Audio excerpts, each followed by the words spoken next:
Shot, he scores! And the Ballers win! Helena is no longer undefeated! I'm not superstitious, but I am a little stitious. Barons win! Barons win! Cody Jansen stopped 92 out of 95 shots, including a penalty shot in overtime. Somehow he still only wound up the third star of the game. You like that? Jansen has a heart. You're smoking crack!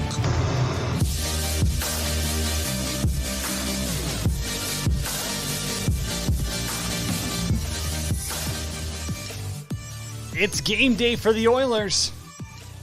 And let's get you set for it. They'll take on the Preds at home tonight. Cody Jansen with you, World Hockey Report. We are presented by Lordco Auto Parts, the official auto parts retailer of Hockey Canada and Team Canada. If you're heading to the rink, Lordco is going to make sure you got everything you need for a smooth ride, from bright white headlight replacement bulbs for increased visibility during early morning or late night commutes to battery maintainers that are going to make sure your vehicle starts when the temperature drops. Visit a Lordco Auto Parts location today for knowledgeable service, quality parts, and accessories. Visit lordco.com to find a store near you. Alrighty, here's what we're going to do on the show today. In about 15 minutes time, we'll hit up Tim Peel, former NHL ref. He's now taking over the media world, the Nation Network. They got a huge deal. Give him a round of applause. Big clap there. They just sold like about $15 million. Tim Peel, he's joining part of that team with Frank Saravalli. All those guys. Congrats to them, and girls too. And then in about 35 minutes, we'll check in with our Grey Cup champ, Zach Medeiros, on the show. Maybe we'll talk Flyers. But first, we got to break down the Oilers and the Predators. Let me tell you, you can join the conversation anytime on 12 Ounce Sports, Facebook, Twitter, YouTube. Chime in. You got a prediction for the Oil and Predators tonight? If you jump on YouTube or Facebook right now, I'm going to tell you this. Get the score right. Maybe check in who scores the game-winning goal. We'll get you tickets to the next Oilers game. Pretty simple. Join the conversation right now. 12 Ounce Sports, YouTube, Facebook, wherever you're watching from. Predict the score. Tonight's Oilers-Predators game. I got bets. We'll talk about that. I also got comments from Connor McDavid, Dave Tippett. We are going to break this baby down. The Preds are on the back-to-back here, back half of it. And for the Oilers, well, they're coming off a game, and you can consider it a slump for Connor McDavid, honestly. He's got 1 point in each of his last two games. Thinks that's pretty much a slump for him. So you know he's going to pop off sometime soon. You know that they're not happy with their performance against the Kraken. And so they're going to bounce back. I have no doubt in my mind. Can Mikko Koskinen hold up? I think Ingram's going to be going for the Preds. Great guy. How's he going to fare against a star-studded NHL lineup? Time will tell. But it's interesting because when you do hear some of the players and coaches talk about Nashville, a team who they haven't seen in a couple of years, this is a very different looking roster than what they saw in 2018, 2019. Very different. And we will dive into some of the lineup changes as well. It's Cody Jansen with you live today from the Pro Hockey Broadcast Studios in beautiful Alberta. Follow me on Twitter at Janner31_ and the show at World Hockey RPT on Twitter. Again, get those Oilers Preds predictions in. If you join the conversation, predict the score, we'll get you tickets to the next game.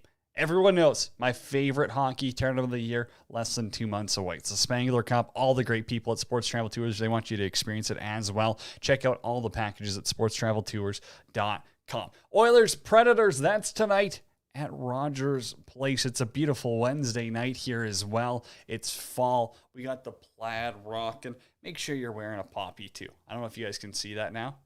Make sure you're wearing a poppy. Do your part. Put on a poppy. We are coming up on Remembrance Day. It's a 6:30 start, too. It's a little bit of an earlier start for the Oilers against the Preds. Maybe that means they're not a national game. I don't know why you wouldn't want Connor McDavid. You got Wednesday night national games, and you don't want Connor McDavid on the big screen? I think TNT's got like the Blues and Blackhawks or someone.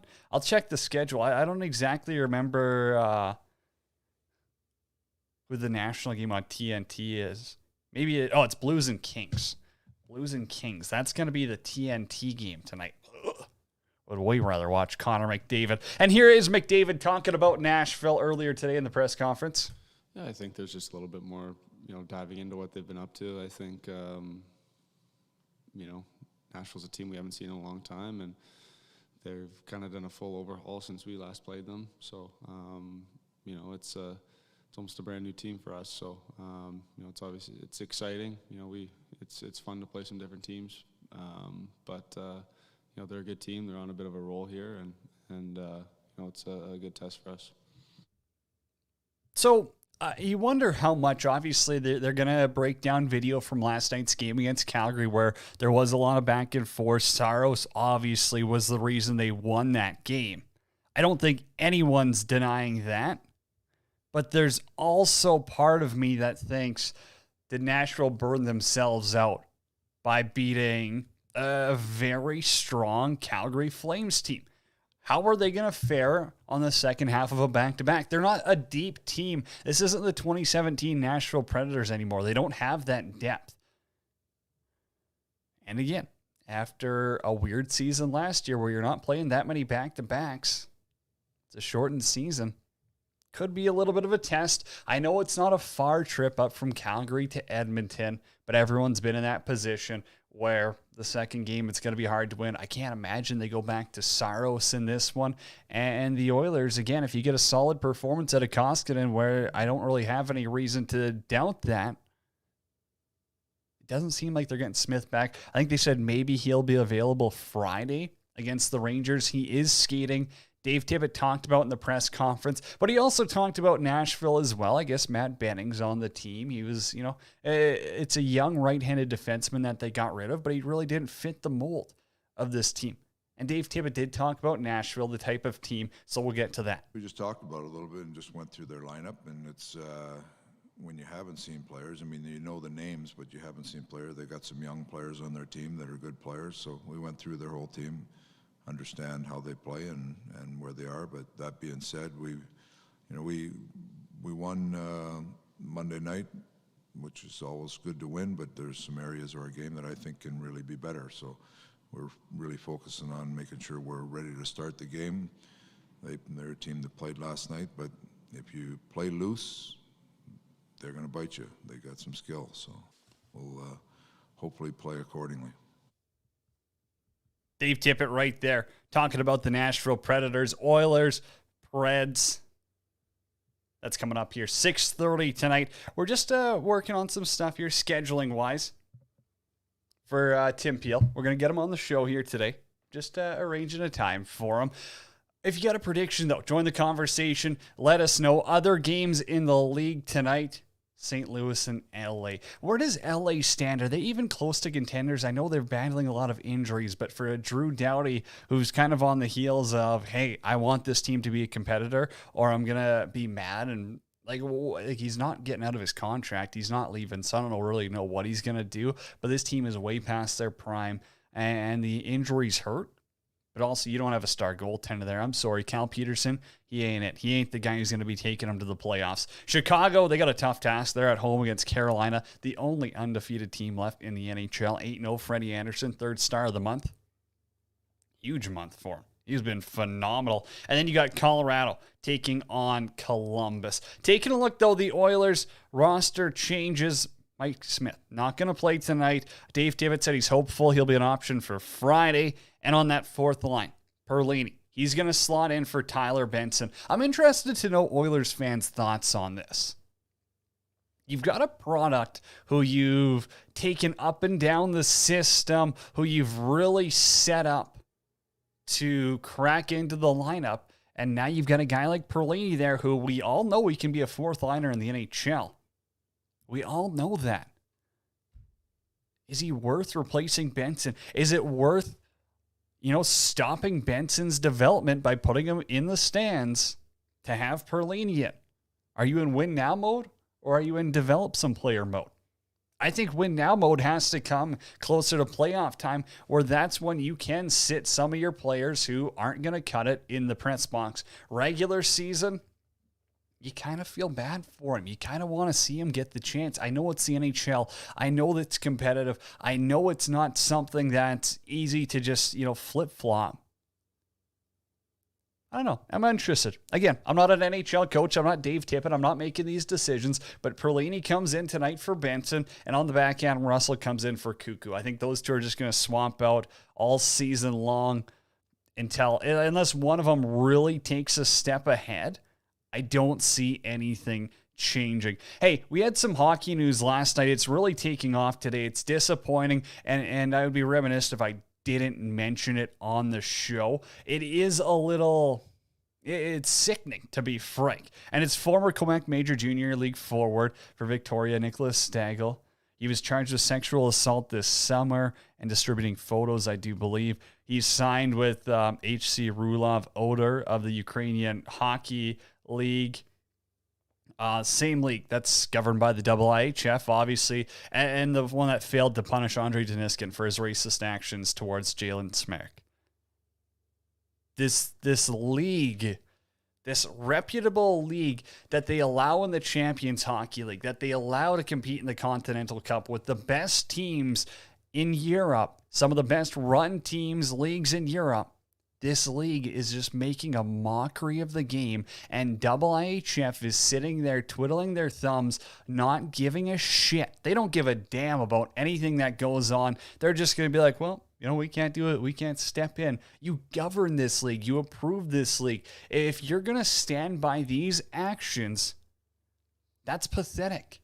That's unacceptable. You have to do better. If you want to be a part of the change of hockey culture, the IIHF should probably step in and say, hey, it's just time. Straighten your shit out. Figure it out. You can't be a part of this anymore. If you want to be able to have a team like Don Mass in the Champions Hockey League, the most prestigious, European hockey competition, essentially, where all the best teams are competing in it. If you want to be in the Continental Cup, if you want to have national teams competing on the world scale, where do you draw the line? Where do we stop and say, well, it's his second chance? Where do we draw the line and say, well, the league can't, or the IIHF can't do any more than what the league chooses to suspend Deniskin? It's sickening for hockey culture. It's disappointing, and they need to do better. I think Luke Tardif needs to step in. I think IIHF needs to step in, and frankly, this is part of the issue, is second chances are earned. You're not granted a second chance in life. No, your second chance is that you're not spending 20 years behind a bar. You There's no excuse for that. You shouldn't be getting drafted in the first round of the NHL. You shouldn't be getting a professional contract less than a month after. No, your right deserves to get a lawyer, get you out of jail, and you can go flip burgers for the rest of your life. That's your right by the legal system. It's a joke to begin with. Your right isn't to play professional hockey. And, you know, the owners, the managers of the league, the people in charge, they are the ones letting down every kid, every victim that has ever been a part of something like this, speaking up or not. Because not everyone's speaking up. Not everyone has the courage of Kyle Beach to make a change. I mean, this guy changed the world when he spoke up. Kyle Beach did. The amount of guts it took is incredible. Like, you actually can't even put words on how big of an impact this is going to have on so many lives. And the fact that the Blackhawks are fighting, it's still a joke. But just knowing that these players are getting away with it in a IIHF sanctioned league pisses me off beyond it. That's where we'll leave it at here. A couple minutes and we will connect with Tim Peel, former NHLer. He's going to hop on the show here. Also news to rip through for the day. PK Subban, he's going to have a hearing for a trip on Anaheim's Trevor Zegras. It's about time. It's about two Slewfoots too late. Sidney Crosby has COVID. And yes, we are going to discuss this more in depth tomorrow because we're coming up on the Olympics here. The Olympics are 2 months away, 3 months away.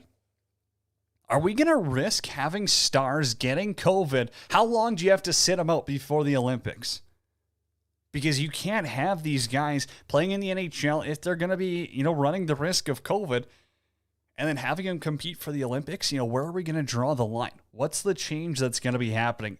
Interesting. All in all, you hope for the best. Cole Caulfield, he's back in Laval. I think we talked about that. Aaron Rodgers pulled in Evander Kane. He wasn't actually vaccinated or his vaccine wasn't approved. Something like that. The Nashville Predators are going to retire Pekka Rinne's number 35 on February 24th, the Bridgestone Arena. So that's coming February 24th. We are rolling through the news here, and the phone just refreshed. That's awesome. Thatcher Demko was great last night. I'm just going to throw that one in there. And that save he made was absolutely incredible. He's lost his blocker. He throws up his back foot. Wild. Kirill Kaprizov, first goal of the season in overtime. Yes, it was against Ottawa. We'll still let it count. This one, we'll let it count. Next one, no. You better score that against a good team, and it better be in regulation, or we're still going to consider you a bust. Love you, Minnesota fans. Hey, we're talking with Tim Peel, former NHL referee. After the break, it's World Hockey Report. We're presented by Lordco Auto Parts.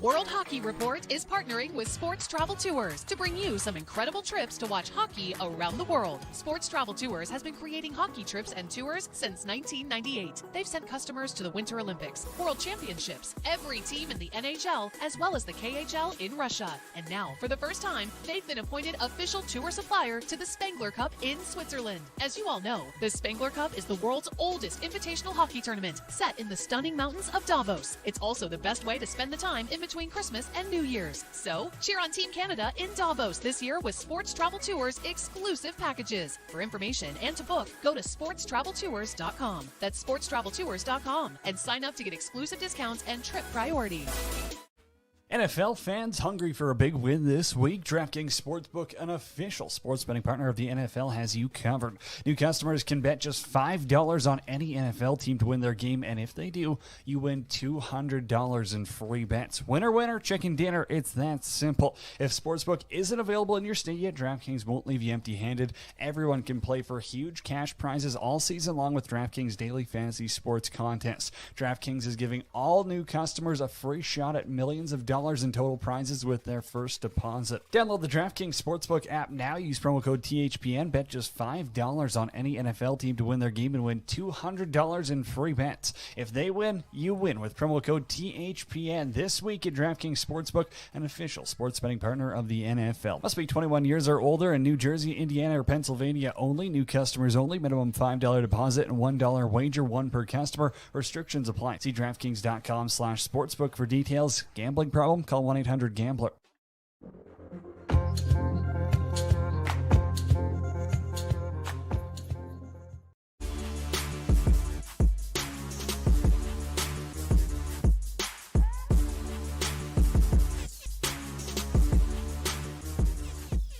What we do here is go back.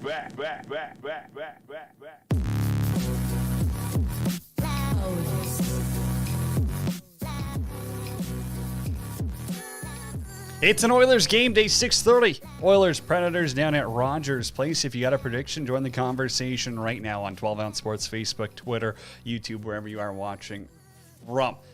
Let's go down to the States, and we got former NHL referee Tim Peel joining us, taking time for us on this beautiful Wednesday. And Tim, I know you're a busy man, so we're going to hop into some of the stories here. And in the first one, I heard it on Kevin Strick, and it was awesome. But you got to tell the story about scoring on Luongo. You got to walk the people through that one. Hey, Cody, thanks for having me. I appreciate it.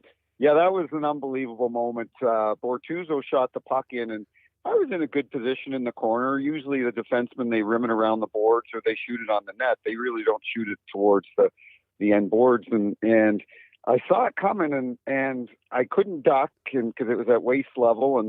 And I couldn't obviously jump up in the air, and it just it hit me on the left hip. And a lot of people thought that it hit me somewhere else, but it hit me in the left hip. And it's still a mystery how it hit me on the left hip and then went right and went all the ways across the goal line and into the net. And as I fell back, I hit my head on the boards, and the linesman came over, and I was on all fours and on my knees and my hands, and because I hear the horn go off at the Enterprise Center here in St. Louis, and it goes off when the Blues score, and I heard the horn go off, and the linesman came over, and I said, "Did that puck just go in the net?" And he said, "Yeah." And I said, "Are you kidding me?" So I went in and gathered my thoughts and came back on the ice, and I said to Luongo, and Lou's like one of the best guys ever. I just love the guy. And he's like, he goes, "Peelsy, are you okay?" And I go, yeah. I said, "Lou," I said, "I'm great." But I said, "You know what? For the rest of my life, I'm going to be able to tell people that I scored on Roberto Luongo."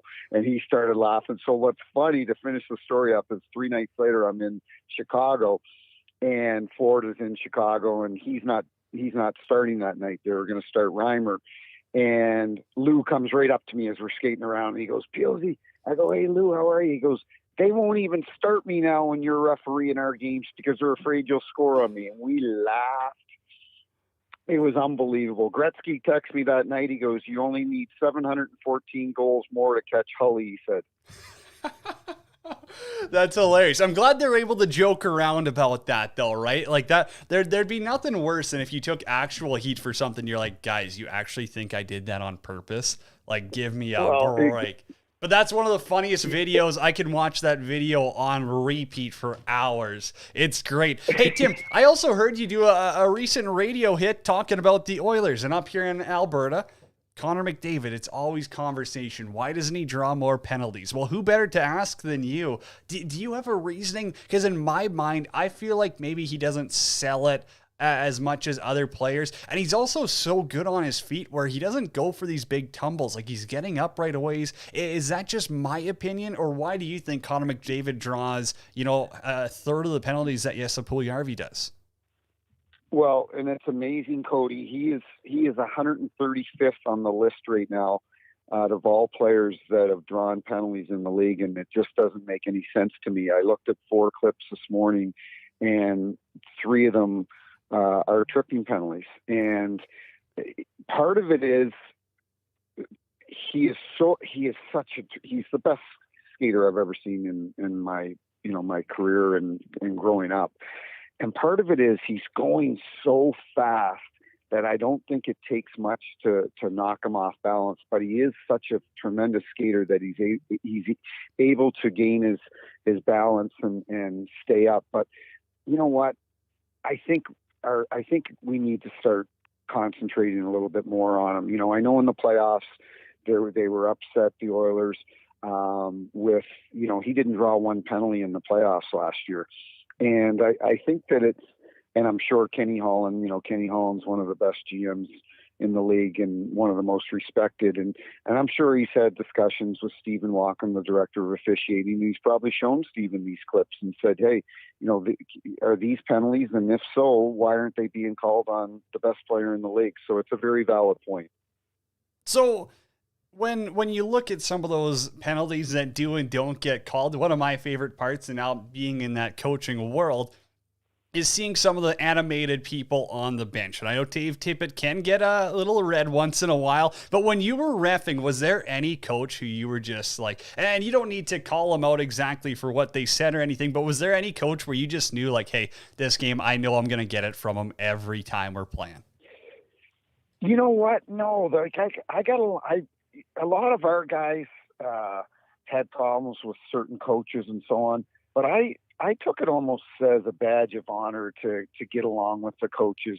And I'll give you a quick example. Jamal Mayers, the ex-player, him and I coached a select team here in St. Louis.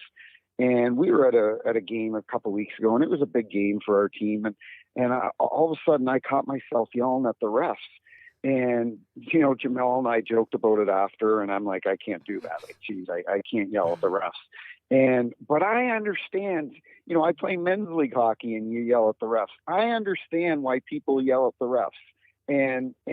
But as far as the coaches, you know, like a lot of people would see Torts and Tortorella, and, you know, he's very intense, and Vigneault and different guys. But, you know, I took it, I wanted to get along with the coaches, because if there was a situation where, you know, I missed something or things really got heated in the game, I wanted to be able to have a good relationship with the coaches, so that I could go over and talk to them and explain myself and maybe calm down their team. And if you can get the coach on your side, then usually you can get the other 20 players on your side as well. Is there a tough barn though? Like, is there one rink where you're just like, these fans are ruthless and they're going to be on me from the start? Like, is Philly that place, or was there worse? Well, you know what? It's funny you said that, because I was going to mention Philly for the opposite reason.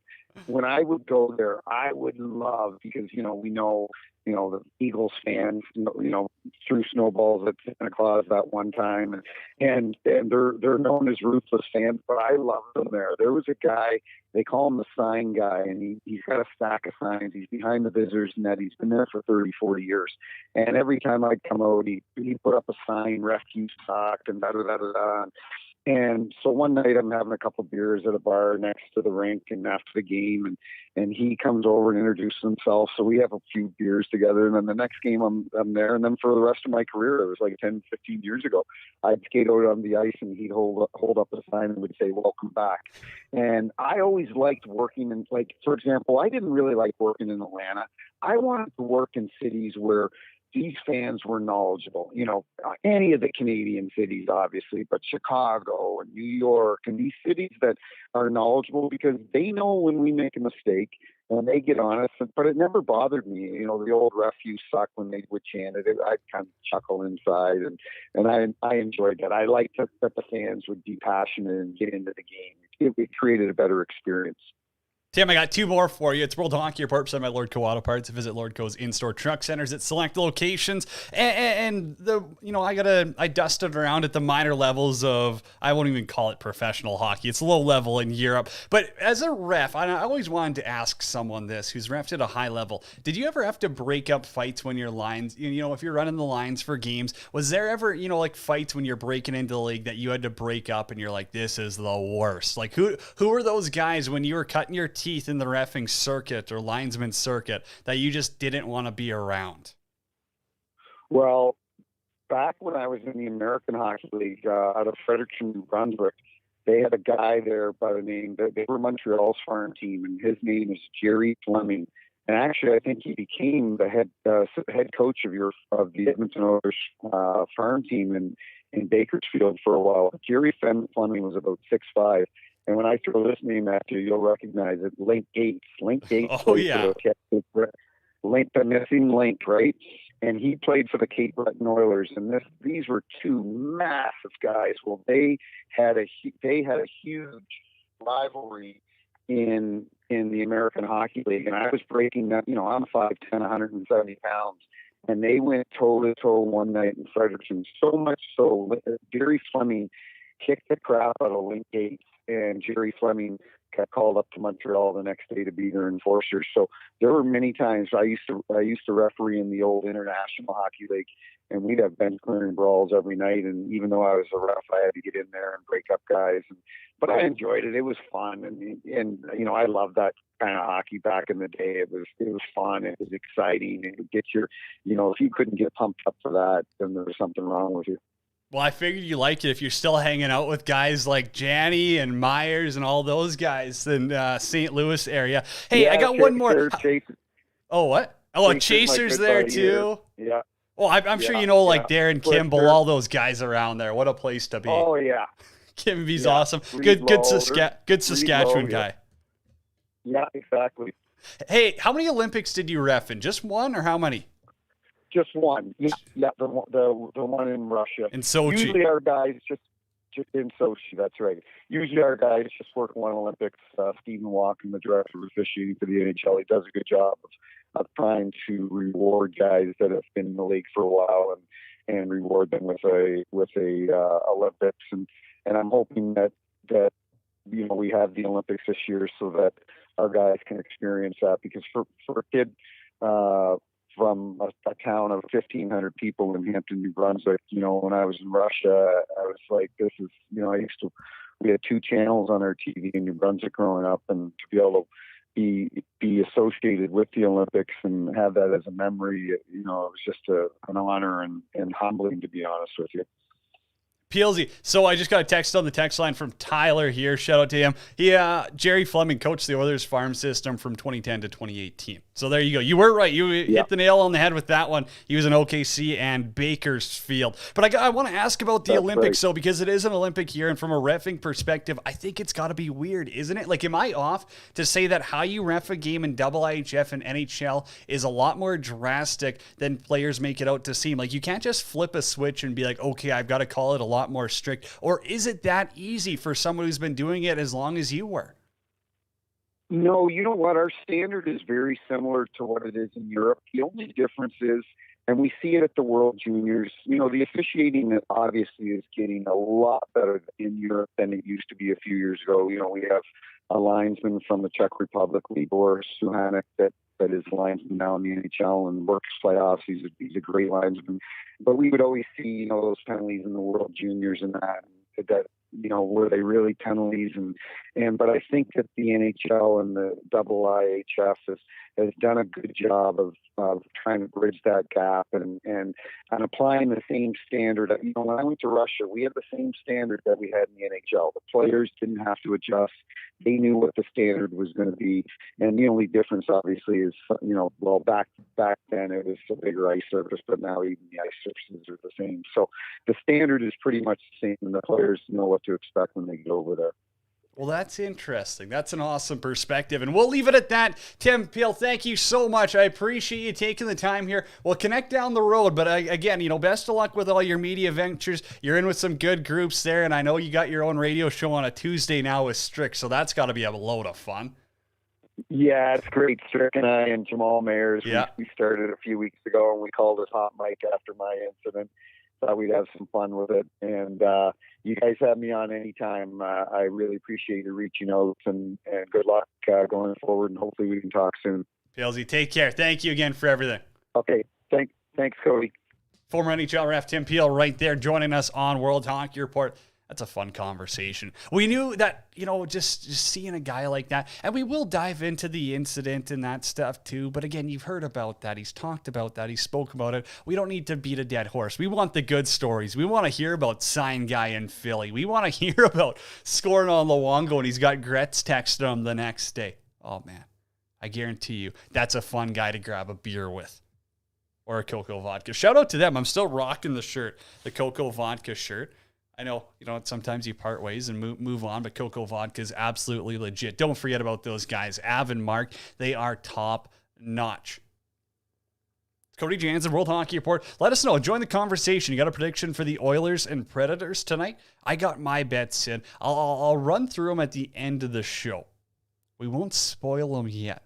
But again, I think I got a big night coming my way. I've had a couple of ups and downs, couple of bounces not go my way betting-wise. Couple of tough beats. NFL Sunday. Oof. Flames, that was a 4-team parlay last night. The Flames couldn't pull it out in overtime. We're going to talk with our next guest, Grey Cup champion Zach Medeiros, after the break here. Talk about the Flyers.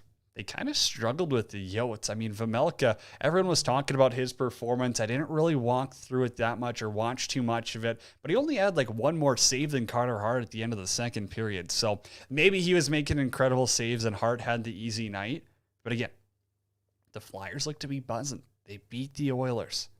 They beat the Canucks. They lost to the Flames. Hart seems to have found it. We were talking about it with Philly Pete yesterday, and he had a couple of good picks too. He was fully on board with Flyers puck line. That cashed out. If you were listening to this show, definitely. Anytime Arizona's playing, bet against them.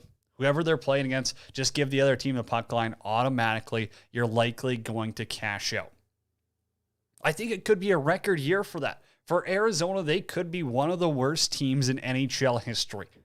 Like they are, how many games do they win at the end of the year? 15?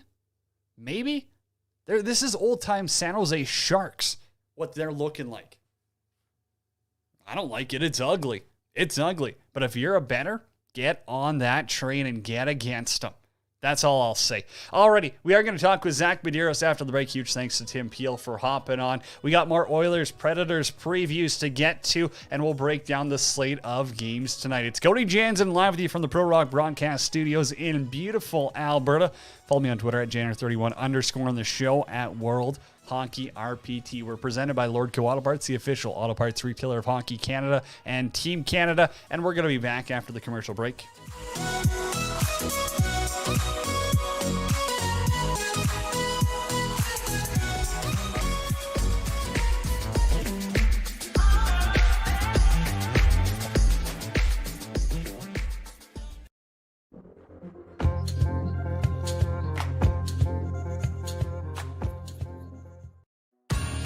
World Hockey Report is partnering with Sports Travel Tours to bring you some incredible trips to watch hockey around the world. Sports Travel Tours has been creating hockey trips and tours since 1998. They've sent customers to the Winter Olympics, World Championships, every team in the NHL, as well as the KHL in Russia. And now, for the first time, they've been appointed official tour supplier to the Spengler Cup in Switzerland. As you all know, the Spengler Cup is the world's oldest invitational hockey tournament, set in the stunning mountains of Davos. It's also the best way to spend the time in between Christmas and New Year's. So, cheer on Team Canada in Davos this year with Sports Travel Tours exclusive packages. For information and to book, go to sportstraveltours.com. That's sportstraveltours.com and sign up to get exclusive discounts and trip priority. NFL fans hungry for a big win this week? DraftKings Sportsbook, an official sports betting partner of the NFL, has you covered. New customers can bet just $5 on any NFL team to win their game, and if they do, you win $200 in free bets. Winner, winner, chicken dinner. It's that simple. If Sportsbook isn't available in your state yet, DraftKings won't leave you empty-handed. Everyone can play for huge cash prizes all season long with DraftKings Daily Fantasy Sports Contest. DraftKings is giving all new customers a free shot at millions of dollars in total prizes with their first deposit. Download the DraftKings Sportsbook app now. Use promo code THPN. Bet just $5 on any NFL team to win their game and win $200 in free bets. If they win, you win with promo code THPN this week at DraftKings Sportsbook, an official sports betting partner of the NFL. Must be 21 years or older in New Jersey, Indiana, or Pennsylvania only. New customers only. Minimum $5 deposit and $1 wager, one per customer. Restrictions apply. See DraftKings.com/sportsbook for details. Gambling problem? Call 1-800-GAMBLER.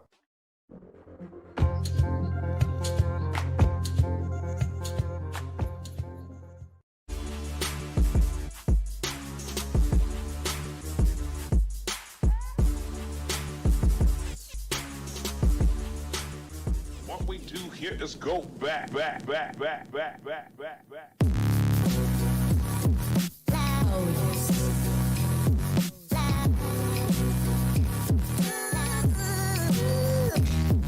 We're kind of buzzing on this Wednesday here. Tim Peel, he brought the heat, former NHL ref. We got the Oilers and Preds, 6:30 start tonight at Rogers Place. And you already know what it is. It's Cody Jansen with your World Hockey Report, presented by Lordco Auto Parts. Find a store near you at lordco.com. Our Flyers fanatic now joins us to talk about their massive victory over those strong Arizona Coyotes last night. Now, let's be real. It was like 3-0, and they were in a 0-0 game after 2 periods with them. Meds, what's going on, buddy? What happened last night? Give us the rundown. Well, what do you mean what happened? I always like to downplay every time the Flyers win. First of all, I wasn't here, it's been 2 weeks since the show, and the last time I was on, I told you that the Flyers were going to beat the Oilers and end their undefeated streak, and that's exactly what they did. We don't have to talk about the Flames game. You know what? They had a back-to-back. They won against the Oilers. Then they beat Vancouver the next night, and, tired legs just caught them. It was a successful road trip. Anyway, you know what? Yeah. They beat the Arizona Coyotes 3-0, and the Washington Capitals had a tough go with them, and so did the undefeated Carolina Hurricanes, who, the Cats beat them 2-1, and Carolina beat them 2-0. So are the Flyers the best team in the Metro? Because they topped both of them and did one better and beat them 3-0. So you tell me. Yeah, you know what? Overall, it was kind of a meh game, to be honest with you, but good teams figure out in the end. And down the stretch in the third period, Flyers came together and eventually broke through that tough exterior that is that goaltender's name that I can't pronounce. I'm not going to, but they eventually found two to sneak past them. Sure. Your name is harder to pronounce. You just got a lot of different vowels in there. Anyway, 3-0, buddy. Anyway, huge win from them. Again, I know you're not a big sports bettor, but dude, you got to get on it. Just betting puck line against the Coyotes, they're losing every game by 2 or more. You got to get on this trend eventually. I know. Actually, speaking of betting, it's a little sidetrack here, but Brandon, he was on our show. Way back. So he put a futures bet on the Braves to win the World Series once the season started, and he pulled out last night, not thinking that Atlanta was going to be able to win one game there, because I think the last 2 games of that series would have been back in Houston, right? Yeah. And the payout would have been $1,400 or something like that. So he ended up pulling out, and he ended up taking $850, which at the start of the year, he only put $100 in that bet. So he figured, you know what, I'm going to cut my losses, take the 800. And I was one saying, dude, they have 2 cracks at this. Are you sure you want to do this? Even though they're going to be the away team, they're up 3-2. I mean, wow. They got a pretty good chance. Yeah. And he pulled out, and they won last night to win the whole thing. So they dominated. They didn't even just win. They dominated. Yeah. I texted him today, and he hasn't got back to me yet. So yeah, I'll make sure to roast him too. But also, you can buy drinks next time. Then that works. He's got some fun money kicking around. Yeah, no doubt. Meds, you got a prediction for the Oilers and Predators tonight, or what? Oilers are at home, right? Yeah. 6:30 start. Yeah. Preds are on the second half of back-to-back. Second half of back-to-back. Yeah, I like the Oilers in this one. I'm going to say 5-2 Oilers. McDavid with the Hattie. I agree. I mean, you know what? I always say that. Sorry to cut you up. I always say that, but with top players getting a hat trick, but it's realistic with him every game, man, because he is literally a video game player. So I might, I'm not a betting guy, but I might bet on that tonight. He's in a slump too. He's only got 2 points in his last 2 games. So that's a down week for him. Also, how crazy is the stat that Leon Draisaitl has 15 4-point games? How crazy is that? That is crazy. That's insane. That is crazy, man. And you know what? It's crazy too, because it's kind of going back to the Flyers-Oilers game. I don't really, obviously the talk of the team is McDavid, right? And obviously, yeah, a big part of it is Draisaitl too. But I always happen to focus on 97 more times than not. And when they play against the Flyers, man, I really downplayed how fast Draisaitl is too. I thought for a bigger guy, he was kind of a slouch, but he can move too. No, he is. And this is one of the things, is that he kind of took a while to get into his frame, to get into that shape where even in juniors, he was dominant, he was incredible, but he wasn't this little speedster out there. He really thought the game ahead of players, and that's what put him in that spot. So impressive. I don't mind the 5-2 prediction as well. I mean, shout out, I think our guy Connor Ingram might be getting the start for Nashville. I think that is the plan for them. So I do want to see him win, and I honestly wouldn't be mad if they win. But there's also a part of me that's the Oilers are coming off of a bad game against Seattle, which they still won because Seattle has no goaltending. And, the Oilers are just going to come and they're just going to throw everything on goal. They're going to be buzzing. It's a Wednesday night. They want a bounce back performance. So I think Oilers in regulation, I took them at -115. So you chuck 100 on there, you win 85, something like that. It's a pretty fair bet in my opinion for tonight, because I don't know about the puck line. I just feel like there could be a backdoor cover. Nashville's got a sneaky good offense. They get some sassy guys now. They're an interesting team. Alrighty, other NHL news though, PK Subban. What's up with this guy? He's finally getting a hearing after tripping Zegras, but this has been like 3 blatant slew foots this year.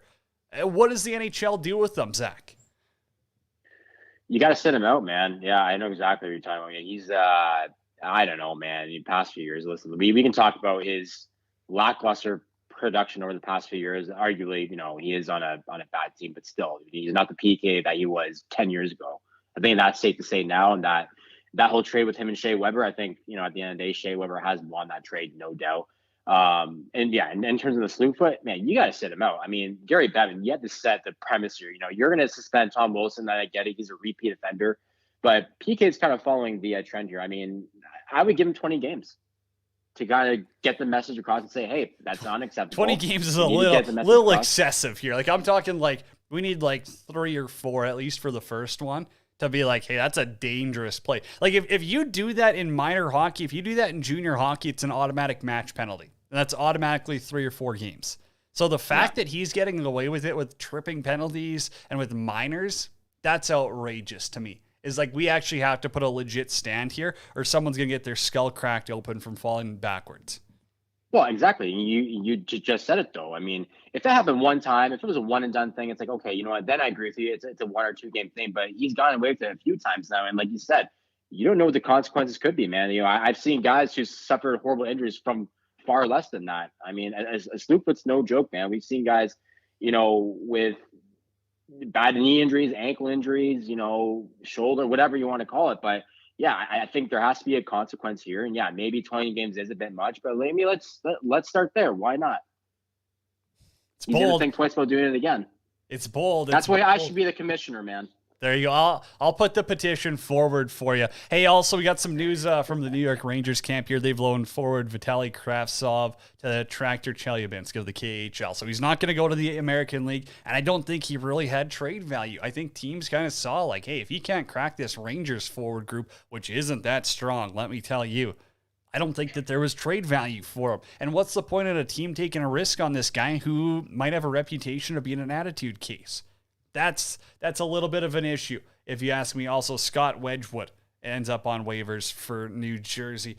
Hey, Zach, I mean, you've been a part of teams too, and we've talked about this in the past where sports culture, hockey culture can get in the way of things. But when you see how the NHL's disciplined Kevin Cheveldayoff, saying he didn't have that type of an impact, having the interview with Mark Bergevin and saying, nope, we didn't feel the need to even report his name in there. What do you think is, something that could be shifted in hockey culture, in sports culture in general?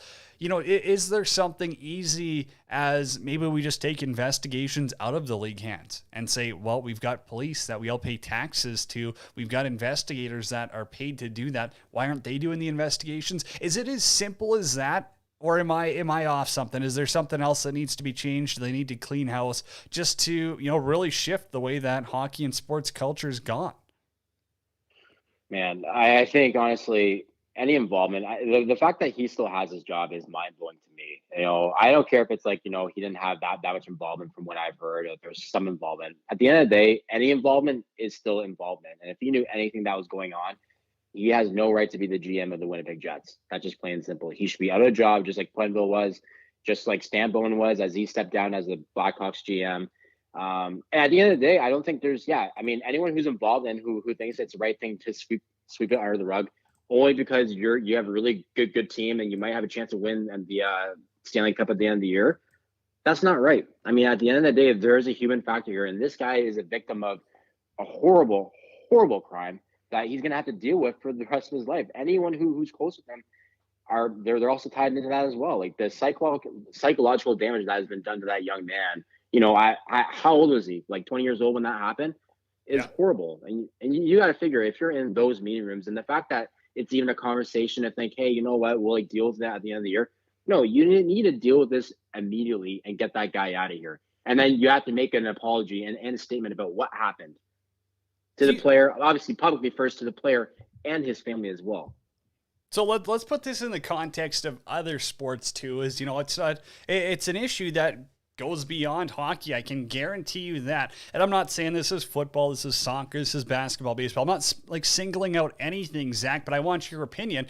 Do you think that cover-ups happen more often than not because winning is the main priority, because it's a job and they know if they don't win, they might not keep their job? Or do you think the cover-up comes from those people just not wanting their names attached at all and thinking if we sweep it under the rug, it might disappear?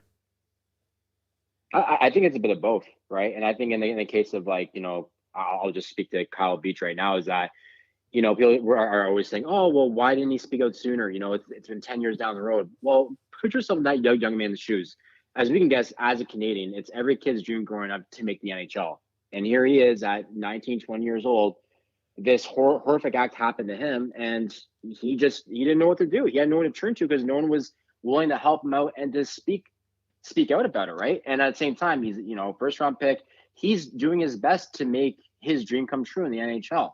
And poor guy, he didn't feel confident enough to come out and say anything about it, right? And I guess on the management end, yeah, they're thinking, you know what, we have a really good team, and if we can just kind of hold on off of this a little bit longer until we win something, then we might say something about it. And then obviously there's never a right time to say anything about it, right? So then it keeps getting pushed back, you know, longer, 5-10 years down the road, and at some point you just figured, okay, you know what, it's been long enough. Maybe we ought to say anything about it at all.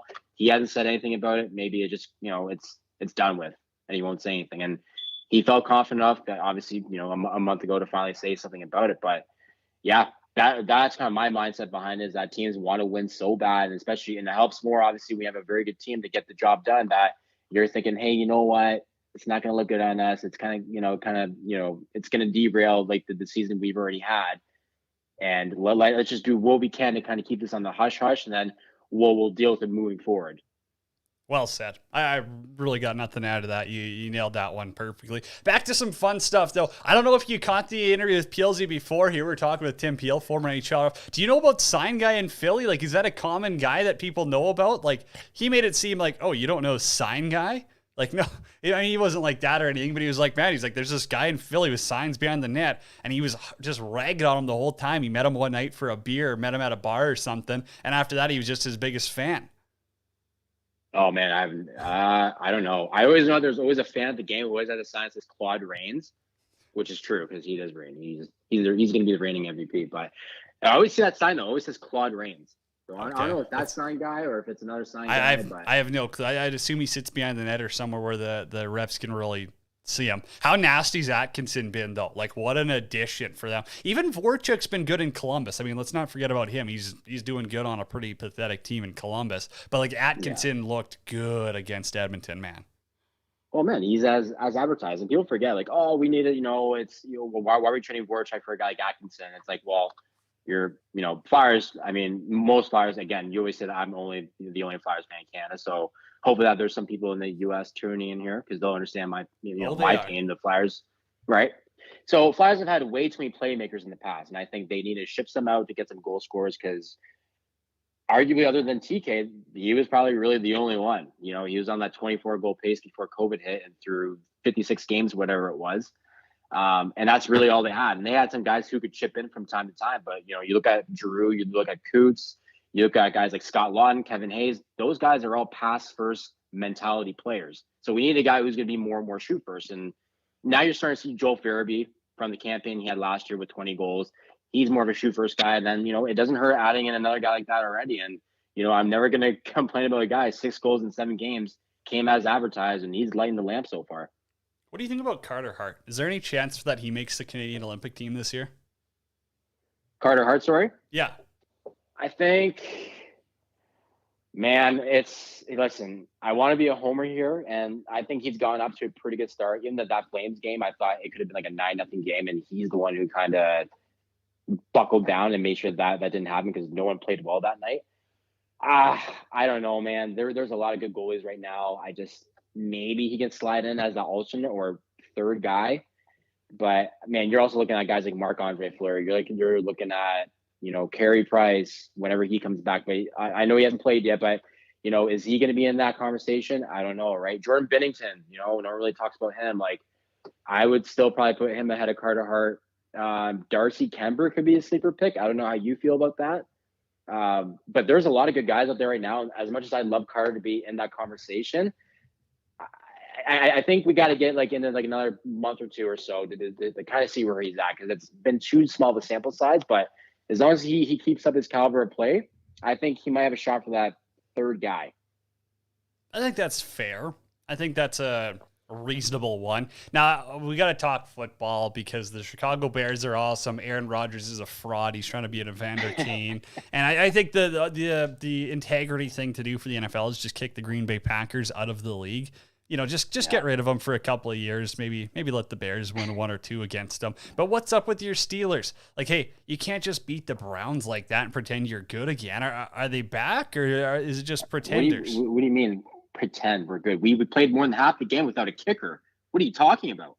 You don't need a kicker. What's a kicker do in football?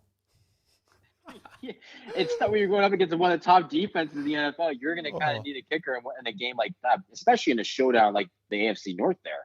I mean, yeah, listen, I love the Steelers. They won 3 in a row. The offense, there is hope there. There's life. You put up 15 points. So what offense? Against one of the top defenses in the NFL. What offense? What do you mean with offense? And again, without a kicker. And we're talking about a very, very average subpar O-line that is we're still, working to make work. They're managing well, and Najee Harris is finding ways to be a game breaker, getting 100 yards in back-to-back games. Like, man, listen. Adrian Peterson might put up 15 points by himself next week. Oh, come on, man. Listen, you can hate on the Steelers all you want. Listen, and this is Steelers football, okay? Run the ball, defend the run, plain and simple. They're not a flashy team. They're never going to hang 50 points on you. This is a gritty, pesky team. Yeah, they're going to win some weird games like that. But listen, at the end of the day, a W is a W. Doesn't matter how you slice it. If they hang 50 on the opponent or only win by 5 without a kicker, they still found a way to get it done. They're 4-3, and I can't wait for them to be, run all over your Bears on Monday night in front of the national television to show them that they're back on track. That's the Monday nighter this week? That's the Monday nighter. Oh, my. In the Color Rush uniforms. Okay, well, what are we betting on it then? What are we betting on it? I don't know. What do you want to do, like $100? Deal. Bears are going to win. Or, yeah, we'll figure it out. We'll get it on air. Wait, hold on. You're telling me you're that confident in Justin Fields going up against that defense? He's going to tear them up. Oh my Lord! You don't think they've got a chance? The Bears are way better. It's a tough loss on the weekend. You shouldn't be losing those games. But what do you mean? The Bears have lost the past 2 straight, haven't they? Yeah, I'm fine. That's fine. They'll bounce back. They're bound for a win. Hey, it's like you said, man. The best 3-5 team in the league, right? Meds, man. This is fun. Hey, we'll talk to you again next week. Actually, we'll talk to you on Monday when the Bears are kicking the absolute brakes off the Steelers. Can't wait, buddy. World Hockey Report. That's Zach Medeiros. Thanks to Tim Peel for hopping on the show. I'm Cody Jansen for Jeff back at the 12-ounce Sports Studios. Hey, we're presented by Lord Auto Parts. And also shout out to Pro Rock Sports Travel Tours, the Hockey Podcast Network, where you can download the podcast if you miss any of the interview with Tim Peel or Zach Medeiros. Get it right there. Until next week, everyone, be kind, be better.